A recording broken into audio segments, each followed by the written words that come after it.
এখন কিয়ামতের মাঠের বিচার শুরু করে দিব। তুমি যাও, আগে আমার বন্ধুকে উঠাও, আমার নবীকে সকলের আগে উঠাও, সিংহায় ফু দেওয়ার আগে আমার বন্ধুকে উঠাইয়া নিয়ে আসো। আমরা রোজা শরীফ থেকে আমার বন্ধুকে উঠাইয়া আনো। জিবরাইল বলবেন, প্রভু গো, এখন তো আর রোজা চিনা যায় না, রোজা তো এখন আর চিনা যায় না। আকাশ বেন্ডে করেছে, জমিনের পাহাড় গুলো একাকার হয়ে গেছে, সব বেন্ডে একাকার হয়ে গেছে। এখন নবীর রোজা তো আর চিনা যায় না, আমি তো আপনার নবীর রোজা চিনি না। এখন কোথা থেকে নবীকে নিয়ে আসবো?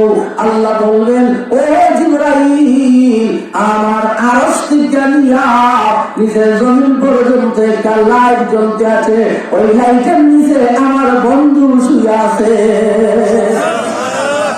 যারা আমার বন্ধুকে উঠাও।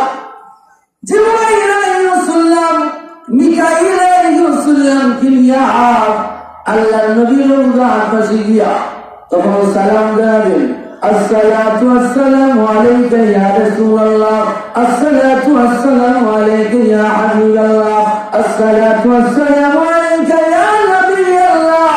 উঠেন, তাড়াতাড়ি উঠেন। আল্লাহর নবী সঙ্গে সঙ্গে রওজা শরীফ থেকে উঠা শুরু করবে। আল্লাহর নবী রওজা থেকে উঠবেন আর করবেন।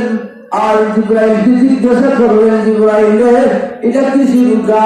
জিবরাইল বলে, তাড়াতাড়ি উঠেন গো নবী, এটা কিয়ামতের উঠা। রাসূল বলেন, ও জিবরাইল, এটা যদি কিয়ামতের উঠা হয়ে থাকে আগে জবাব দাও, আমার উম্মতের হিসাব আরম্ভ হইছে।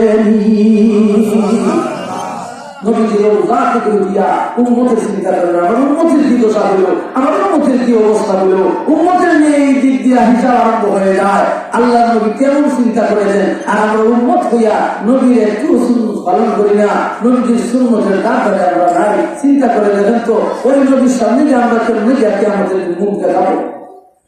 আল্লাহ নবীকে প্রথমে উঠানো হবে জান্নাতি পোশাক পরাইয়া, আল্লাহ নবীকে উঠানো হবে।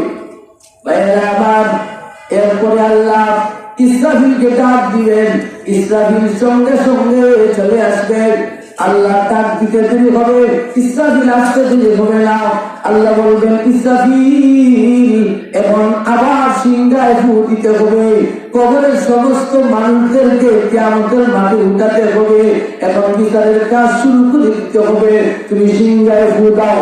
ইসরাফিল সিংহায় যখন ফু দিবে, ফু দেওয়ার সাথে সাথে মানুষের রূহগুলা দেহ যেই জায়গায় ছিল, যেই জায়গায় তাকে কবর দেওয়া হয়েছে, ওই কবরের মধ্যে ঢুকে রূহগুলা দেহের সাথে ফিট হইয়া আগের মতো মানুষ হইয়া উলঙ্গ হইয়া কিয়ামতের মাঠে উঠতে থাকবে।